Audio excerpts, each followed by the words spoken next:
Bonjour à tous et bienvenue dans un nouveau vlog.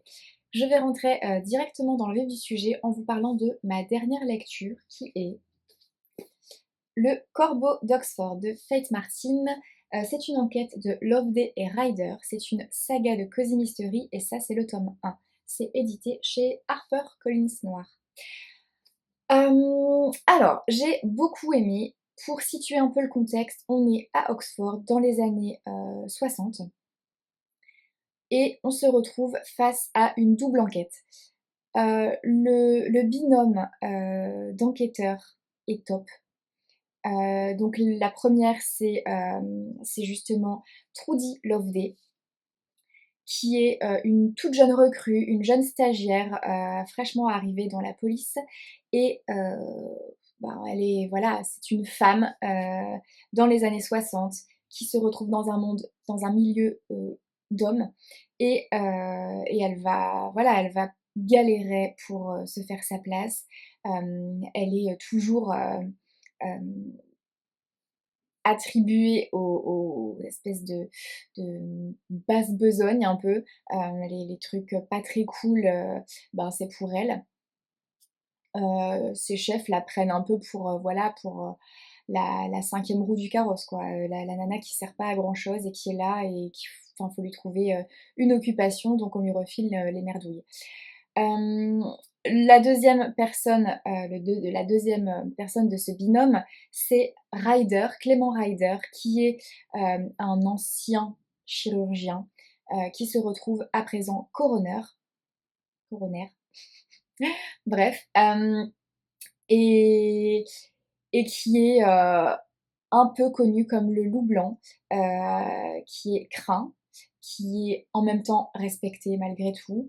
Et, et voilà.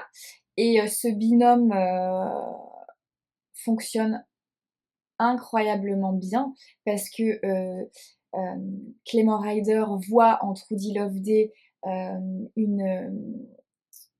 super recrue finalement. Il voit lui tout le potentiel de cette jeune recrue. Et leurs caractères respectifs font que, voilà, que ce duo fonctionne super bien. Les personnages sont ultra attachants.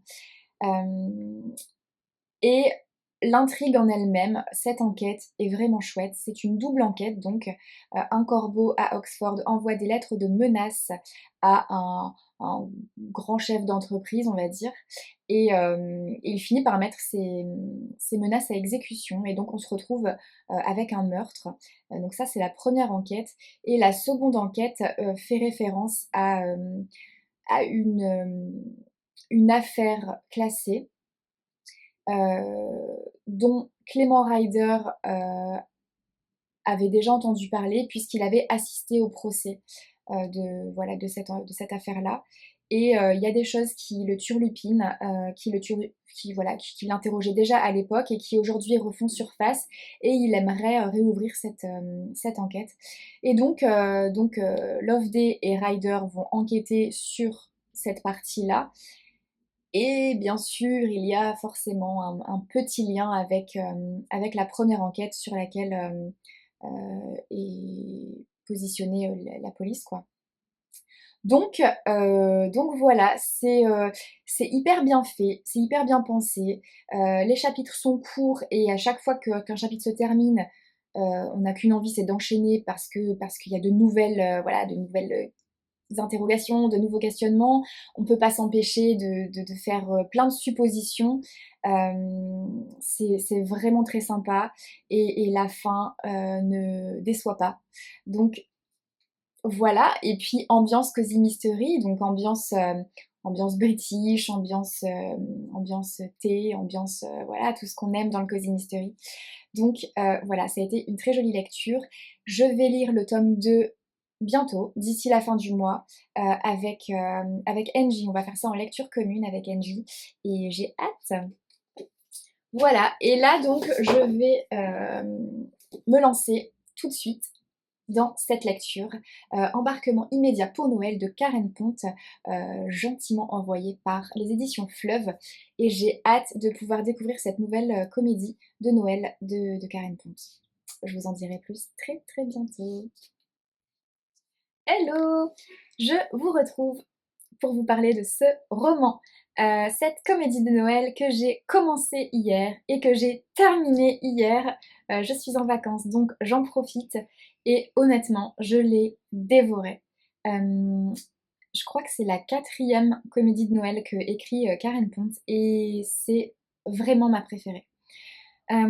Pour l'histoire, donc on se retrouve avec Margot et Maggie qui sont jumelles, qui ont des caractères très différents et surtout qui rêvent de Noël à l'opposé l'une de l'autre. C'est-à-dire que Maggie rêve d'un Noël à la neige, en Laponie, et puis avec tout ce qui fait qu'on aime Noël. Et Margot, quant à elle, rêve d'un Noël au soleil, sur une plage, en mode farniente. Voilà. Leurs parents vont leur offrir un voyage, le voyage de leurs rêves pour les fêtes de fin d'année. Euh, Sauf que, erreur de l'agence de voyage, leurs billets ont été intervertis. Ce qui fait que Maggie, qui rêvait d'aller en Laponie, va se retrouver avec une valise remplie de choses très chaudes, avec des bottes fourrées, bam, aux Seychelles. Et Margot, qui elle avait une valise remplie de maillots de bain, va se retrouver en Laponie. Euh, donc déjà, j'ai trouvé ça ultra cocasse et ultra drôle. C'est un roman qui est rempli d'humour, mais aussi rempli d'émotions. Les personnages sont touchants. Les rencontres que chacune d'elles vont faire sont pareilles, ultra touchantes. Elles vont vraiment avoir des répercussions dans leur vie respective. Et voilà, tous les personnages, je trouve, sont vraiment attachants, sont bien travaillés. Et, et au-delà de ça, c'est frais, c'est rempli de bienveillance, de générosité. C'est vraiment hyper chouette.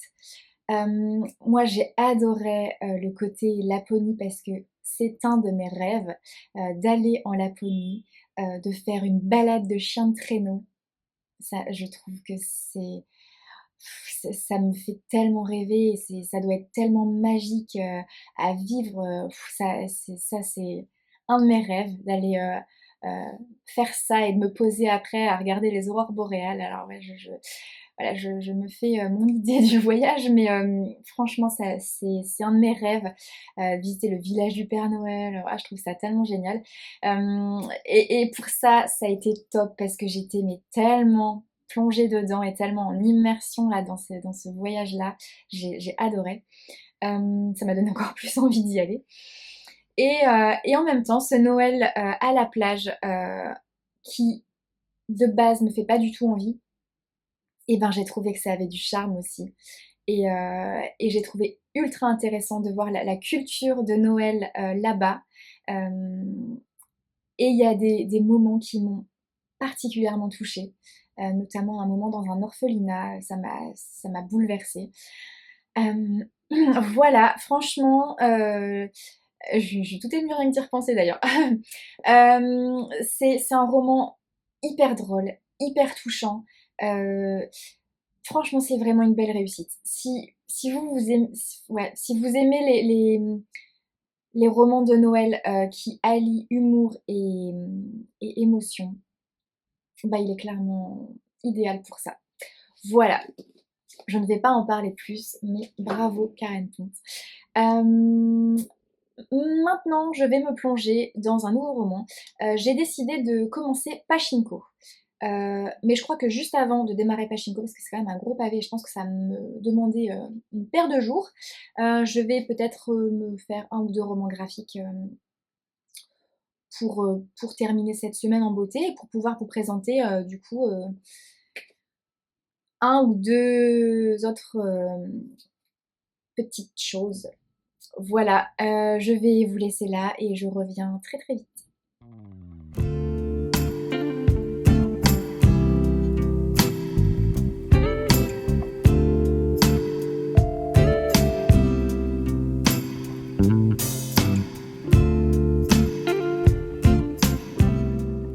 Coucou, on est vendredi, je n'ai pas du tout pris le temps de venir vous parler, lecture, depuis la dernière fois, donc depuis le début de la semaine. J'ai voulu profiter de ces, derniers jours de vacances pour me reposer et pour faire tout un tas de choses. Mais ça y est, je reviens pour vous parler de cette lecture, Le Passager de Cyrielle Pisapia, édité chez Le Duc Graphique. C'est donc un roman graphique, qui est vraiment hyper chouette. Alors, le Duc Graphique, franchement, je suis jamais déçue. Hem, Ils ont des romans graphiques toujours vraiment hyper bien faits. Non seulement les illustrations sont magnifiques, les histoires sont bien racontées et c'est toujours, de vrais sujets. Heu donc ce sont souvent des romans graphiques orientés soit santé, soit développement personnel, tout ça, tout ça. En l'occurrence, Le Passager, ça nous parle, de la sclérose en plaques. C'est un roman graphique autobiographique, heu et heu et donc on nous parle, voilà, de l'annonce, de cette maladie, hem, du bouleversement, que c'est dans une vie. Et en même temps, c'est, je trouve, heu, un roman qui est très porteur, d'espoir, malgré tout. C'est très lumineux. Ça nous montre que c'est pas une fin en soi, que oui, il y a des poussées, qui sont pas agréables, parce que voilà, il y a des fourmillements, il y a des décharges, il y a ci, il y a ça, qu'au quotidien, c'est pas facile à vivre, c'est fatigant. Hem, mais si on apprend à vivre avec, on peut vivre avec ce passager. Hem, Après il y a des mises en place de traitements qui sont pas évidentes non plus. Il faut trouver, son rythme, il faut se l'approprier. Mais, je trouve que c'est un roman graphique qui est vraiment très lumineux, hem et hem et qui montre qu'en fait on peut avancer avec, on peut voir grand, on peut rêver, on peut avoir des projets et voilà. J'ai trouvé ça vraiment, joliment raconté. Les illustrations, je les trouve super chouettes.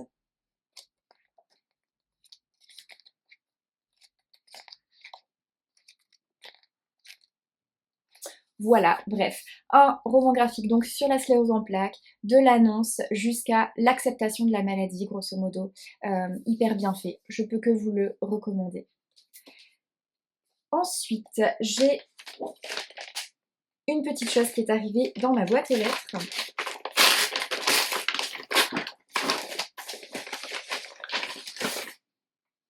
Ah bah, quand on parle de le du graphique, tac, une BD et au lit. Alors, l'histoire du soir comme vous ne l'avez jamais vue. Jamais lu, pardon. Tous les parents connaissent le rituel de l'histoire au moment du coucher. Ils savent aussi qu'avec un enfant, raconter une histoire peut très vite se révéler plus compliqué qu'il n'y paraît. Suivez les aventures nocturnes d'un jeune papa tentant désespérément d'endormir son petit garçon. Une mission au cours de laquelle chevaliers, super-héros, dinosaures, pirates et autres personnages de livres seront mis à rude contribution. Et bien évidemment, rien ne se passera jamais comme prévu. Un ouvrage drôle et décalé qui mélange aventure, humour et tendresse et qui parlera aux parents, aux futurs parents, ainsi qu'à tous les amateurs de BD. Voilà, je pense que ça peut être très chouette et comme je le disais juste avant, je ne suis jamais déçue, des romans graphiques de chez Le Duc. Donc trop cool, j'ai hâte. Je vais quand même regarder les bandeaux, ça m'énerve. Je vais regarder un peu les illustrations. Ah, c'est sympa. C'est sympa, c'est des illustrations comme ça et en fait, selon les pages, les planches, sont pas de la même couleur. Ouais, c'est chouette. Ça donne envie. Top! Et beh, sinon, moi, j'ai commencé Pachinko. Il était temps parce que depuis le temps que j'en entends parler, depuis le temps que tout le monde vante les mérites de ce roman. D'ailleurs, franchement, je suis flippée parce que je crois que je n'ai pas lu une seule chronique négative. Tout le monde en dit beaucoup de bien et en fait, j'ai peur d'en attendre beaucoup trop. C'est un beau pavé, un beau bébé qui fait plus de 600 pages. Pachinko, je vais vous lire la quatrième de couverture, tiens. Oh, quoique. Non, je vais pas la lire. Je vais pas la lire parce que je l'ai pas lu avant de commencer. Et moi, je lis jamais en fait les quatrièmes de couve avant de commencer les romans. Je vous les lis à vous quand je reçois les romans parce que c'est quand même intéressant de savoir de quoi on parle. Mais là, je l'ai pas lu du coup moi avant de le commencer. Et comme j'ai pas beaucoup avancé, j'ai lu 80 pages, quoi, 83 pages. J'ai pas envie de risquer de me faire spoiler la moitié du bouquin. Donc non, je vais pas la lire. Je vous en reparlerai dans le vlog de la semaine prochaine parce que j'ose espérer que j'aurai un peu avancé. 80 pages, ça fait que ça. Et alors pour le moment, j'aime beaucoup, mais je peux pas en dire grand-chose parce que 80 pages et j'ai l'impression de pas avoir tant avancé que ça dans l'histoire finalement. Donc bah, je vais rien en dire en fait. Si ce n'est que pour le moment, je trouve ça plutôt chouette, mais clairement, j'attends de voir comment évolue ce roman. Voilà. Sur ce, je vous souhaite une très très belle semaine, plein de bonnes choses et je vous donne rendez-vous la semaine prochaine.